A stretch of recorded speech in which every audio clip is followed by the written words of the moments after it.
ఘాటైన మిర్చికి గుంటూరు పెట్టింది పేరు. గుంటూరు జిల్లాలో సాగయ్యే మిర్చిని ప్రపంచ దేశాలన్నిటికీ కూడా ఎగుమతి చేస్తుంటారు.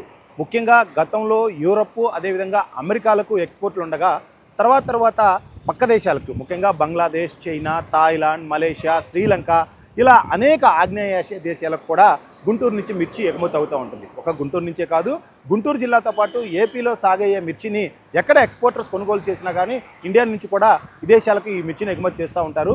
అయితే గత కొంతకాలంగా మిర్చిలో పురుగు మందుల అవశేషాలు ఉన్నాయన్న ప్రచారం చాలా పెద్ద ఎత్తున జరుగుతూ ఉంది. అదేవిధంగా విదేశాలకు వెళ్ళిన మిర్చి కూడా తిరిగి వస్తున్న నేపథ్యం మనం చూస్తూ ఉన్నాం. గతంలో లాస్ట్ ఇయర్ కావచ్చు, ఈ ఇయర్ కావచ్చు, లాస్ట్ ఇయర్ అయితే దాదాపు 10ల సంఖ్యలో కంటైనర్లను చైనా తిప్పిపంపగా ఈ ఏడాది 2 నెలల క్రితం కూడా 3 కంటైనర్ల మిర్చిని చైనా రిజెక్ట్ చేయడంతో వెనక్కి రావడం జరిగింది. అయితే ఇవాళ తాజాగా శ్రీలంక కూడా కొన్ని 10ల సంఖ్యలో మిర్చి కంటైనర్లను తిప్పి పంపినట్లుగా కూడా ప్రచారం జరుగుతూ ఉంది. ఈ విషయాన్ని ఎక్స్‌పోర్టర్స్ కూడా నిర్ధారిస్తూ ఉన్నారు. ఎందుకు మిర్చిని రిజెక్ట్ చేశారు అన్న కోణంలో కనుక ఆలోచిస్తున్నట్టయితే ప్రధానంగా ఆఫ్లోటాక్సిన్ అనే పురుగుమందుల అవశేషం ఎక్కువగా ఉంది, ఉండాల్సిన స్థాయి కన్నా అధికంగా ఉంది అనేది అక్కడ ఆ అధికారులు చెప్తున్న మాట.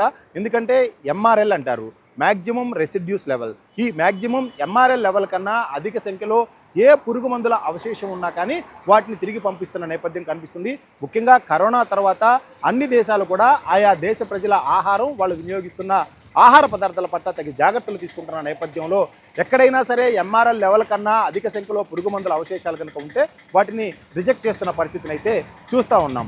గతంలో ఈ ఎంఆర్ఎల్ లెవెల్స్ని ఎక్కువగా యూరప్, అమెరికా లాంటి దేశాలు మాత్రమే చూశాయి. కానీ ప్రస్తుతం మన చుట్టుపక్కల ఉన్న చిన్న చిన్న దేశాలు కూడా వీటిని ఖచ్చితంగా పాటిస్తూ ఉన్నాయి. మరి ఎందుకు పురుగు మందుల అవశేషాలు మిర్చిలో ఎక్కువగా ఉంటున్నాయి అంటే రైతులు ఐపీఎం అంటారు, ఇంటిగ్రేటెడ్ పెస్ట్ మేనేజ్మెంట్ని ఖచ్చితంగా పాటించాల్సి ఉంది. అలా పాటించకపోవటం, నారు పెంచిన దగ్గర నుంచి పంట చేతికి వచ్చేంత వరకు కూడా ఖచ్చితంగా ఈ ఇంటిగ్రేటెడ్ పెస్ట్ మేనేజ్మెంట్ని రైతులు అవలంబించాల్సి ఉంది.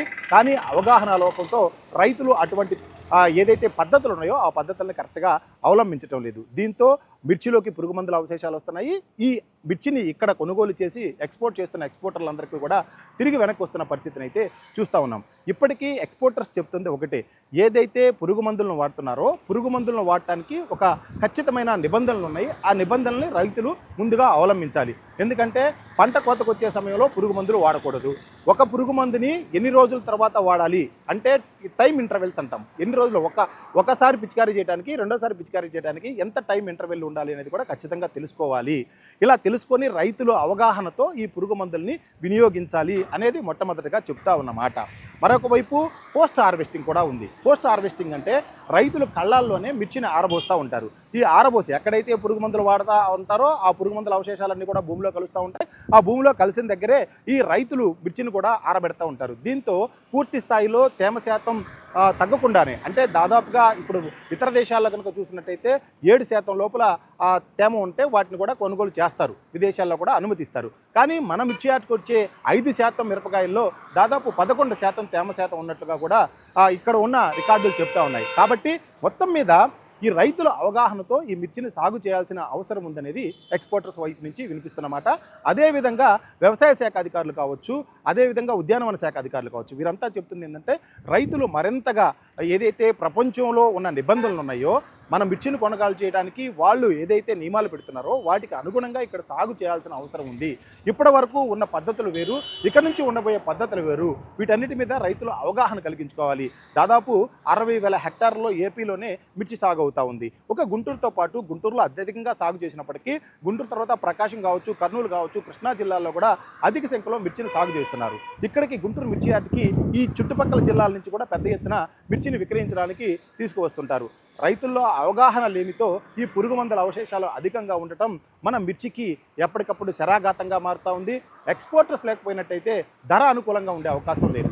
కేవలం దేశీయంగా మాత్రమే మనం మిర్చిని ఉపయోగించుకుంటే ప్రస్తుతం ఉన్న కింటాకు 25,000 రూపాయల ధర వచ్చే అవకాశం లేదు. గత ఏడాది మిర్చి ధరలు తగ్గుముఖం పట్టాయి, దాంతో రైతులు నష్టపోయారు.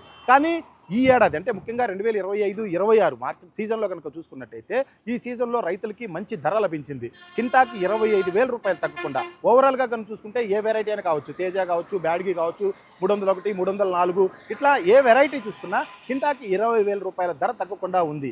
కోల్డ్ స్టోరేజీల్లో కూడా మిర్చి నిల్వలు తక్కువగా ఉన్నాయి. అంటే ఈ ఏడాది కొంచెం క్రాప్ తక్కువగా ఉండడం, ఎక్స్పోర్ట్స్ అధికంగా ఉండడంతోనే రైతులకు మంచి ధర వచ్చింది. ఇవాళ ఒక్కసారిగా కనుక ఎగుమతులు కనుక రిజెక్ట్ అయినాయి అంటే ఆ ధర పడిపోయే అవకాశాలు స్పష్టంగా కనిపిస్తున్నాయి. కాబట్టి రైతులు ముందుగా అవగాహన కల్పించుకోవాలి, తేమ శాతం లేకుండా చూసుకోవాలి. ఖచ్చితంగా కూడా తేమ శాతం ఏదైతే 7% లోపల ఉండే విధంగా మిర్చిని ఆరబెట్టుకోవాలి. ఆరబెట్టుకోవడానికి కూడా అధునాతన డ్రైయర్స్ లాంటివి వాడాలి, లేదా పట్టలు, శిల్పాలిన్ లాంటి పట్టలు కూడా ఉపయోగించాలి. ఉపయోగించినప్పుడు మాత్రమే ఈ పురుగు మందుల అవశేషాలు అనేవి మిర్చిలోకి రాకుండా ఉంటాయి. ఇది పోస్ట్ హార్వెస్టింగ్ సంబంధించి. అలా విధంగా హార్వెస్టింగ్ సమయంలో కూడా పురుగు మందుల వినియోగం మీద ఖచ్చితంగా అవగాహన కలిగి ఎంత మోతాదులో అయితే పురుగు మందులు వాడాలో అంత మోతాదులోనే ఉపయోగించినట్లయితే ఈ పురుగు మందుల అవశేషాలు రాకుండా ఉంటాయి. ఎంఆర్ఆర్ లెవెల్స్కి తగ్గట్టుగానే మిర్చి సాగు అవుతుంది. కాబట్టి ఇప్పటికైనా రైతులు అవగాహన పెంచుకోవాలి. ఈ ఏడాది సీజన్ ఇంకా ప్రారంభం కాలేదు కాబట్టి ఇప్పటికే మిర్చి ఎగుమతులన్నీ కూడా రిజెక్ట్ అవుతున్న నేపథ్యంలో మంచి ధర రావాలంటే మాత్రం అధునాతన వ్యవసాయ పద్ధతులను రైతులు అవలంబించాలి. ఇందులో ముఖ్యమైనది ఇంటిగ్రేటెడ్ పెస్ట్ మేనేజ్మెంట్. అవసరమైన మేరకు వ్యవసాయదారుల అధికారుల సూచనల మేరకు కూడా ఈ పురుగు మందులన్నీ ఉపయోగించినట్లయితే రైతులకు మేలు జరుగుతుంది, మంచి ధర వస్తుంది. వారు ఉత్పత్తి చేసిన ఏదైతే పంట ఉందో ఆ ఉత్పత్తిని కూడా ఎక్కువ ధరకు అమ్ముకోగలుగుతారు. కాబట్టి ఇప్పటికైనా రైతులంతా ఆలోచించాల్సిందేగా ఇటు ఎక్స్పోర్టర్స్ దగ్గర నుంచి అధికారులు కూడా కోరుతా ఉన్నారు. మరొక వైపు గుంటూరు మిర్చి మార్కెట్ యార్డు ప్రపంచవ్యాప్తంగా అతిపెద్దది కాబట్టి మార్కెట్ యార్డు కూడా ముందుకు వచ్చి రైతుల్లో అవగాహన కల్పించేందుకు అనేక కార్యక్రమాలు చేపడుతుంది.